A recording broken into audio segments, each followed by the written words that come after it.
Assalamualaikum warahmatullahi wabarakatuh. Perkenalkan, kami dari kelompok 4 akan menjelaskan materi bab 8 tentang pengambilan keputusan strategis atau capital budgeting. Adapun nama-nama yang akan menjelaskan, pertama Anissa Sabila, kedua Hanifah, ketiga Levina Virginia, keempat Nurmala, dan kelima Witri Afiani. Mari kita mulai. Assalamualaikum warahmatullahi wabarakatuh. Perkenalkan, nama saya Nurmala, NPM 18106301110020. Di sini saya akan menjelaskan pengertian pengambilan keputusan. Keputusan strategis lazim disebut penganggaran modal. Penganggaran modal ialah investasi jangka panjang untuk memperoleh keuntungan di masa mendatang. Atas pengeluaran modal saat ini untuk memperoleh keuntungan masa mendatang dalam jangka panjang. Karena masa mendatang jangka panjang itu penuh ketidakpastian, maka ia penuh resiko. Jadi, penganggaran modal adalah investasi yang beresiko tinggi.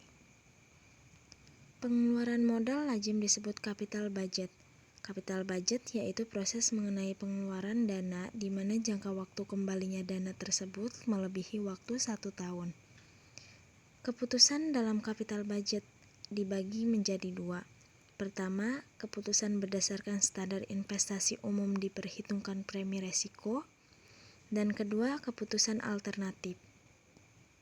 Nama saya Witri Afiani, NPM 1810631126. Selanjutnya, estimasi aliran kas. Salah satu tugas penting dalam capital budgeting adalah membuat estimasi 2 kas yang akan dihasilkan dari suatu proyek. Hasil akhir analisis capital budgeting sangat tergantung pada estimasi aliran kas tersebut.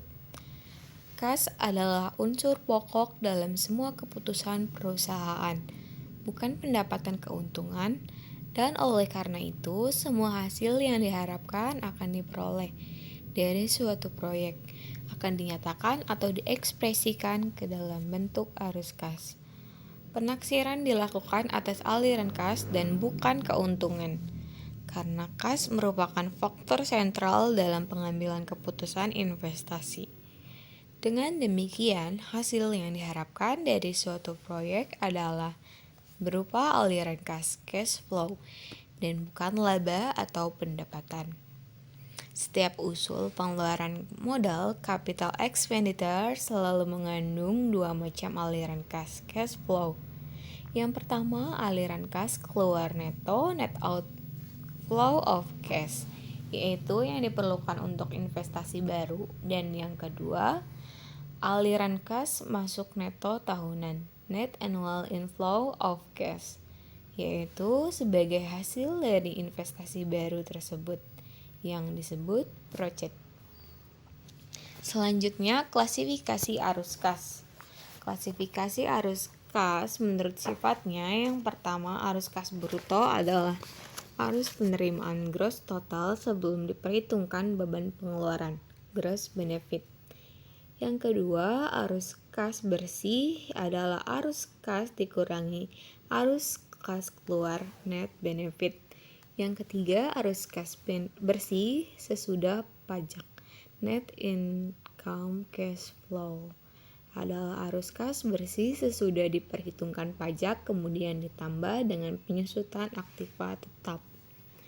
Yang keempat, arus kas permulaan, yaitu arus kas permulaan, outlay, berhubungan dengan pengeluaran investasi seperti pembayaran untuk tanah, pematangannya, pembuatan pabrik dan perlengkapannya, mesin-mesin dan sebagainya. Yang kelima, arus kas operasional cash flow, merupakan arus kas yang timbul selama operasi proyek. Yang keenam, arus kas terminal, yaitu pada waktu proyek tersebut berakhir, beberapa proyek masih mempunyai nilai sisa meskipun aktiva-aktiva tetapnya sudah tidak mempunyai nilai ekonomis lagi. Sekian dan terima kasih. Selanjutnya, Assalamualaikum warahmatullahi wabarakatuh. Perkenalkan, nama saya Anissa Sabila Nurbayani, NPM 18.1063311029. Saya di sini akan menjelaskan tentang penilaian investasi. Penilaian investasi dalam rangka mencapai suatu ukuran menyeluruh tentang baik tidaknya suatu proyek yang sudah berjalan dan keadaannya pada tahun mendatang, maka telah dikembangkan berbagai macam metode yang disebut investment kriteria. Seringkali penggunaan dua atau lebih kriteria investasi meletakkan dua atau lebih kemungkinan investasi di dalam urutan yang sama. Tetapi ada kalanya urutan dari berbagai kemungkinan itu berbeda menurut jenis kriteria yang dipakai.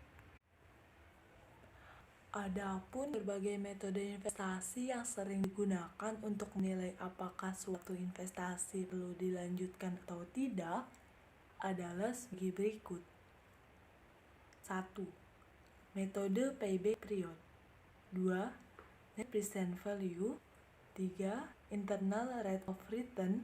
4. Accounting rate of return. 5. Profitability index. Ke-1, metode payback period. Metode payback period adalah suatu periode yang diperlukan untuk dapat menutup kembali pengeluaran investasi dengan menggunakan proses atau aliran kas neto, maksudnya net cash flow. Dengan demikian, payback period dari suatu investasi dapat diperoleh kembali seluruhnya apabila arus kas, maksudnya proses, setiap tahun sama jumlahnya, maka payback period dari suatu investasi harus dihitung dengan cara membagi jumlah investasi dengan proses tahunnya. 2. Net present value. Metode NPV adalah cara menghitung nilai sekarang, maksudnya present value, aliran kas bersih dan aliran kas keluar atau pengeluaran investasi dengan menggunakan tingkat bunga tertentu dan kemudian membandingkannya. Secara sistematis, net present value dapat dirumuskan sebagai berikut. NPV sama dengan sigma N sama dengan 1 cash flow period ke min T dibagi 1 ditambah R kuadrat T dikurang IO. Terangan N sama dengan periode terakhir cash flow yang diharapkan, maksudnya umur ekonomis proyek. R sama dengan discount rate cost of capital. E sama dengan cash flow period ke min T.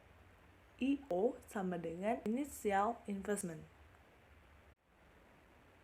Selanjutnya, penentuan R, maksudnya discount rate, didasarkan atas besarnya cost of capital atau COC perusahaan. Kriteria penilaian adalah kalau net present value positif, maka investasi selayaknya diterima. Tetapi apabila net present value negatif, maka investasi harus ditolak karena menyebabkan kerugian.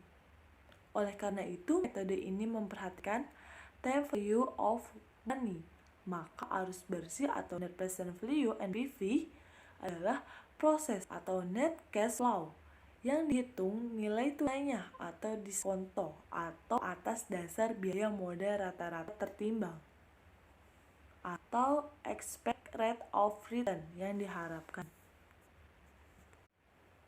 Ketiga, internal rate of return. Metode ini merupakan metode lain yang menggunakan discount cash flow. IRR ialah menentukan tingkat bunga yang akan menjadikan jumlah nilai sekarang dari arus kas bersih yang diharapkan akan diterima. Maksudnya PV of future process sama dengan jumlah nilai sekarang dari pengeluaran modal. Maksudnya PV of capital outlays. Keempat, accounting rate of return atau ARR.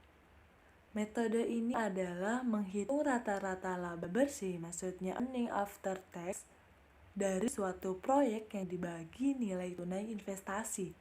Adapun yang harus diketahui antara NPV dan IR, yaitu kalau suatu investasi diterima menurut NPV, maka kalau dinilai dengan IRR jawabannya juga sama, yaitu diterima.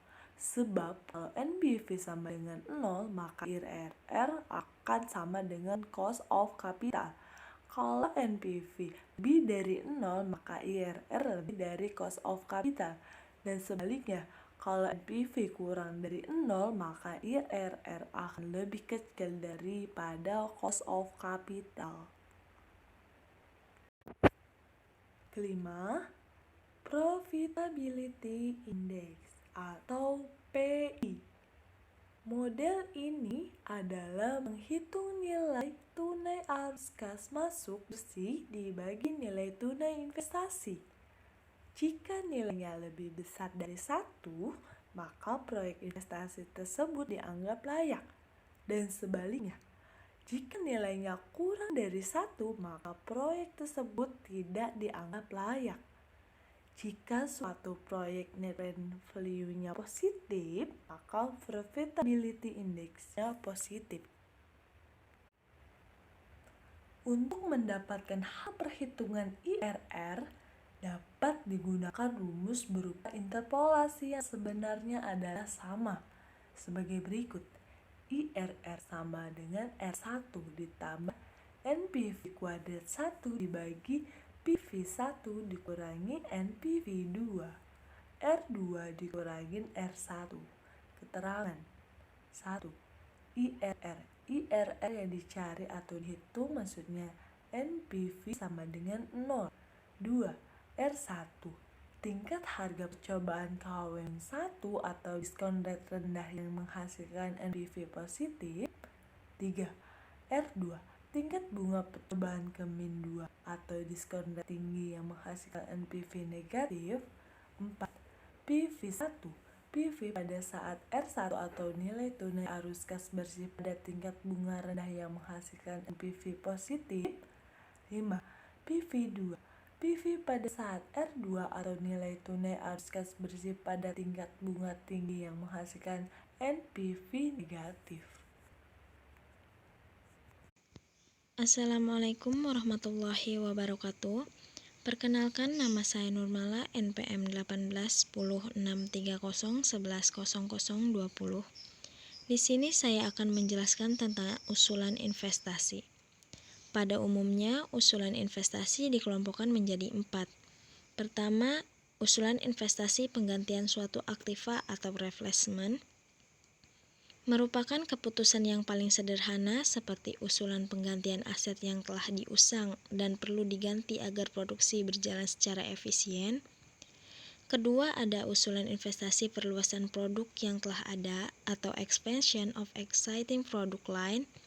Yang termasuk dalam usulan investasi ini, misalnya usulan penambahan jumlah mesin baru, atau pembukaan pabrik baru, atau bahkan investasi penggantian mesin tua dengan mesin baru yang lebih efisien.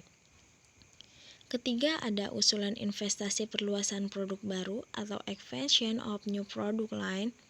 Untuk jenis investasi ini, hasil yang diharapkan adalah untuk menghasilkan produk baru di samping tetap menghasilkan produk yang telah diproduksi. Dan terakhir, ada usulan investasi lain-lain atau other.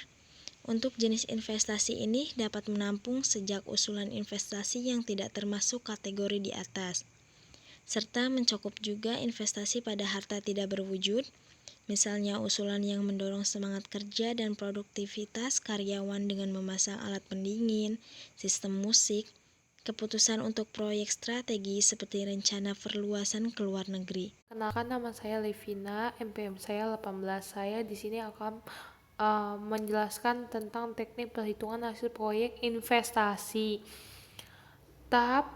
Teknik ini ada 6, yaitu ada tahap pertama yaitu pangsa pasar. Pangsa pasar yang akan dikuasai ini berkaitan dengan ramalan pendapatan di masa yang akan datang yang penuh ketidakpastian. Artinya beresiko besar karena ketidakpastian tersebut. Nah, tahap keduanya yaitu merencanakan nilai investasi. Merencanakan Jika pangsa pasar yakin bisa dikuasai, maka selanjutnya merencanakan investasi jangka panjang dalam bentuk unit bisnis atau pergantian peralatan atau produk baru. Nah, ada juga tahapan ketiga, yaitu sumber pembiayaan. Setelah nilai investasi ditetapkan, kemudian disusun sumber pembiayaan dari modal sendiri atau dari utang.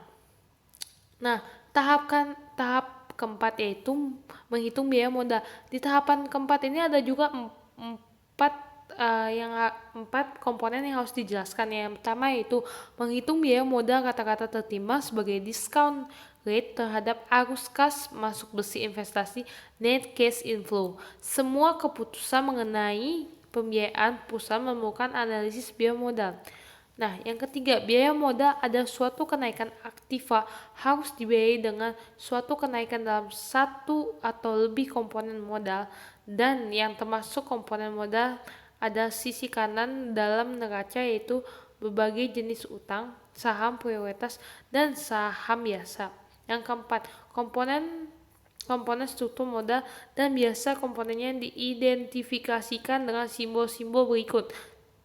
Yang pertama, KB itu biaya utang sebelum pajak, KB dalam kurung 1 kurang T itu biaya utang setelah pajak, KBS biaya saham prioritas, KR biaya laba ditahan, KE biaya saham biasa baru atau emisi saham biasa baru, KS tingkat hasil saham biasa yang dikehendaki, K biaya modal kata-kata tertimbang. Nah, tahapan kelima yaitu menghitung arus kas besi atau net cash inflows dalam kurung INCI. Nah, ada formula net cash inflow yaitu EBDIT dalam kurung 1 kurang T tambah T DEP. Ada juga EBIT dalam kurung 1 kurang T tambah DEP. Nah, ada juga IT tambah DEP tambah interest dalam kurung 1 kurang T, di mana EBDIT earning before depreciation, interest and tax, and T tax pajak perseroan dalam kurung badan usaha, DEP yaitu depreciation dari harta tetap. Ada juga EBIT earning before interest and tax, ada IT earning after tax, ada juga interest bunga pinjaman jika investasi menggunakan sumber pembiayaan dari utang. Nah, selanjutnya ada tahap ke-6, yaitu menghitung kelayakan proyek. Setelah arus kas masuk besi diketahui, kemudian dihitung layak atau tidaknya proyek investasi dengan cara. Yang pertama, nilai tunai besi, yaitu net present value atau NPV, yaitu membandingkan nilai tunai arus kas masuk besi dengan nilai tunai pengeluaran modal untuk investasi. Jika NPV positif, proyek layak, artinya bisa dilaksanakan. Yang kedua ada juga IRR, Internal Rate of Return, yaitu mencari diskon rate yang dapat menyamakan besarnya aliran tunai arus kas besi proyek dengan nilai tunai pengeluaran modal untuk investasi. Jika IRR lebih besar daripada biaya modal kata-kata tertimbang, maka proyek layak. Nah, yang ketiga juga ada Profitability Index, yaitu membagi nilai tunai arus kas besi proyek dengan nilai tunai pengeluaran modal untuk investasi. Jika indeksnya di atas 1, maka proyek layak. Yang keempat, ada juga RRR, Accounting Rate of Return, yaitu membagi kata-kata laba besi dengan nilai tunai pengeluaran modal untuk investasi. Jika besarnya RRR lebih besar daripada biaya modal, maka proyek layak. Dan payback period itu lamanya kembali modal. Sekian. Sisa akhir umur proyek ditaksir 150. Estimasi pendapatan dan biaya operasi proyek tunai sebagai berikut. Di sini ada tahun pertama Itu pendapatan 1.200, biaya operasi tunai 800, tahun kedua pendapatan 1.400, biaya operasi tunai 950, tahun ketiga pendapatan 1.250, biaya operasi tunai 1.100, tahun keempat pendapatan 1.400, biaya operasi tunai 1.100, tahun kelima pendapatan 1.200, biaya operasi tunai 800. Keterangannya yaitu modal kerja pada akhir umur proyek ditemukan kembali. Nilai sisa harta tetap diperhitungkan sebagai arus kas masuk. Bunga dan angsuran pinjaman bayar secara anuitas. Diminta menghitung net present value, internal rate of return, accounting rate of return, profitability index, dan payback period. Lalu di sini ada solusi proyek investasi PT ABC.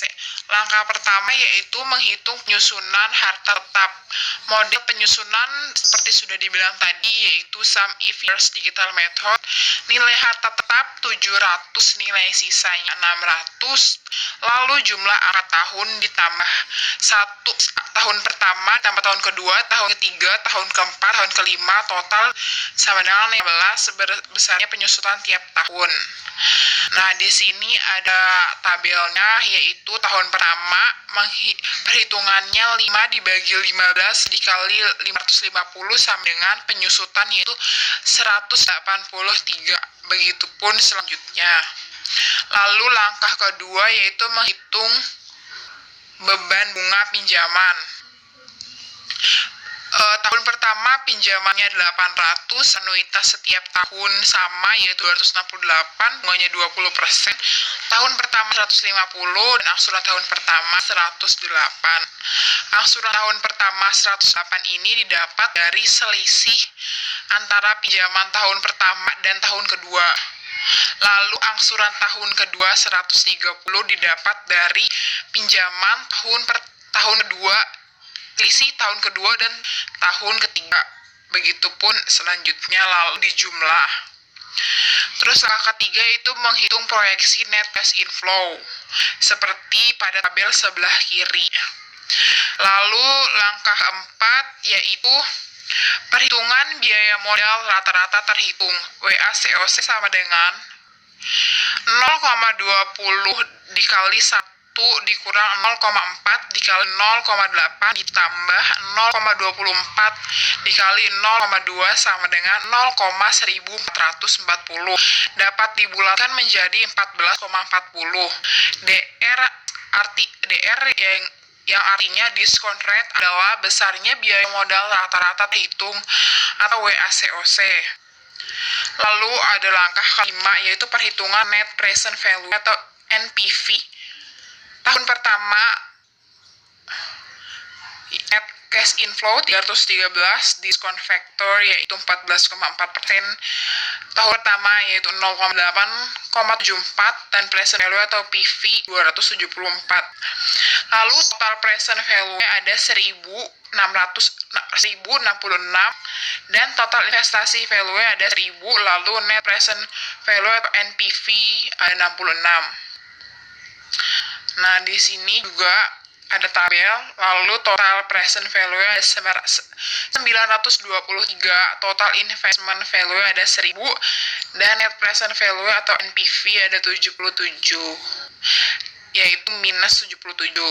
Kesimpulannya yaitu proyek investasi tersebut layak dikerjakan karena NPV positif sebesar 66. Jika NPV negatif, maka proyek investasi harus ditolak. Seperti tabel di atas, minus 77 yang berarti negatif harus ditolak. Lalu ada langkah ke-6, menghitung IRR. IRR sama dengan 14,40% ditambah 66 dibagi 143 dikali 5,60%. Sama dengan 14,40% ditambah 2,5844%. sama dengan 9.840% dibulatkan menjadi 16,98%. Setelah IRR diketahui, dibuktikan bahwa nilai tunai arus kas masuk bersih sama dengan nilai tunai investasi sebagai berikut. Di sini ada selisih diskon rate.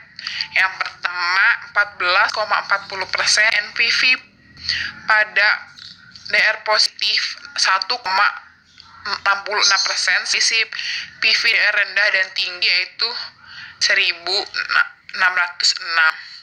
Lalu ada selisih diskon rate yang kedua ada 20,00% atau 20%. NPV pada daerah pertama yaitu 1.000, selisih PV daerah rendah dan tinggi 926. Dan yang terakhir ada 5,60% NPV pada daerah positif yaitu 66. Dan selisih PV DR rendah dan tinggi yaitu 143. Buktikan IR adalah BEF proyek investasi, yaitu mestinya 1.000 hal itu terjadi karena pembulatan IRR dari 16,9844 menjadi 16,98%. Nah, di sini ada tabelnya, ada tahun NCI, IRR 16,98% dan PV of NCI. Nilai tunai arus kas masuk bersih totalnya itu 988, nilai tunai investasi 1.000, nilai tunai net present value atau NPV yaitu 2. Jadi 1.000 dikurang 198 jadinya 2. Lalu langkah ke-7 yaitu profitability index atau PI. 1,85 dibagi 1.000 sama dengan 1,85x, layak karena di atas 1.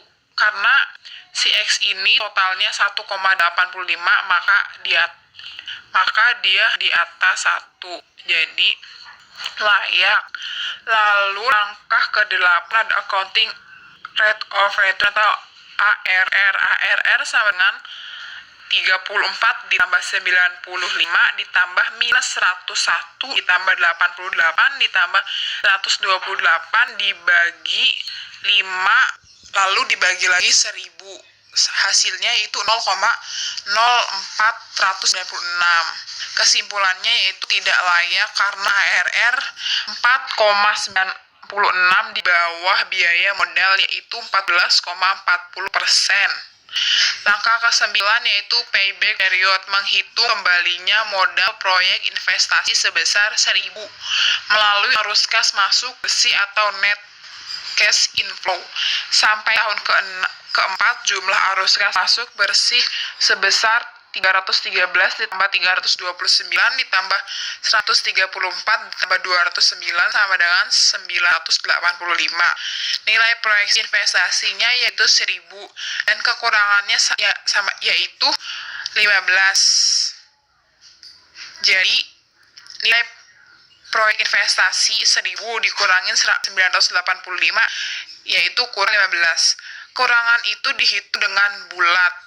15 dibagi 645 dikali 12 bulan sama dengan 0,17 bulan.